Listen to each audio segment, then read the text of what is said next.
আসসালামু আলাইকুম সুপ্রিয় দর্শক, চলে আসলাম আরও একটি ভিডিও নিয়ে। আজ 30 জুলাই, রোজ বৃহস্পতিবার।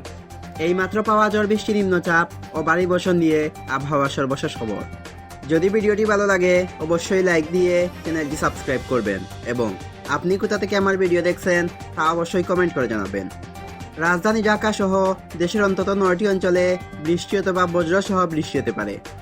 এ কারণে এসব এলাকার নদীবন্দরগুলোকে 1 নম্বর সতর্ক সংকেত দেখাতে বলা হয়েছে।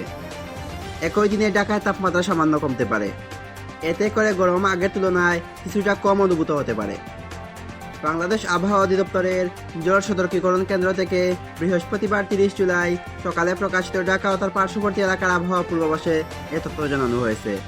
এতে বলা হয়েছে, দুপুর পর্যন্ত ঢাকার আকাশ মেঘলা থেকে মেঘলাচ্ছন্ন থাকতে পারে। এ সময়ে বৃষ্টি অথবা বজ্রসহ বৃষ্টির সম্ভাবনা রয়েছে। দক্ষিণ অথবা দক্ষিণ পূর্ব দিক থেকে ঘন্টায় 10 থেকে 15 কিলোমিটার বেগে বাতাস প্রবাহিত হতে পারে।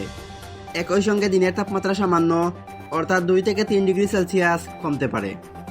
বাংলাদেশ আবহাওয়া অধিদপ্তরের ঝড় সতর্কীকরণ কেন্দ্র থেকে আজ 30 জুলাই সকালে প্রকাশিত ঢাকা ও তার পার্শ্ববর্তী এলাকার আবহাওয়া পূর্বাভাসে এ তথ্য জানানো হয়েছে।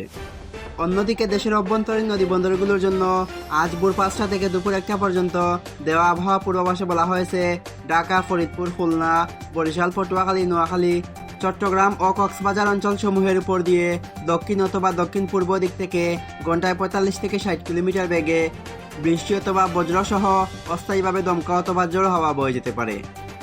এ কারণে এসব এলাকার নদীবন্দরগুলোকে 1 নম্বর সতর্ক সংকেত দেখাতে বলা হয়েছে। অন্যদিকে গতকাল রাতে প্রকাশিত আবহাওয়া অধিদপ্তরের সারা দেশের সম্ভাব্য পূর্বাভাসে বলা হয়েছে, আজ সন্ধ্যা 6টা পর্যন্ত ঢাকা, বরিশাল, চট্টগ্রাম ও সিলেট বিভাগের অনেক জায়গায় এবং রংপুর, রাজশাহী, ময়মনসিংহ ও খুলনা বিভাগের কিছু কিছু জায়গায় অস্থায়ীভাবে দমকা হাওয়া সহ হালকা থেকে মাঝারি ধরনের বৃষ্টি অথবা বজ্র সহ বৃষ্টি হতে পারে। একই সঙ্গে দেশের কোথাও কোথাও মাঝারি ধরনের ভারী থেকে ভারী বর্ষণের সম্ভাবনা রয়েছে। পূর্বাভাসে আরও বলা হয়েছে, সারা দেশে দিন ও রাতের তাপমাত্রা প্রায় অপরিবর্তিত থাকতে পারে। এই ছিল আবহাওয়ার সর্বশেষ খবর।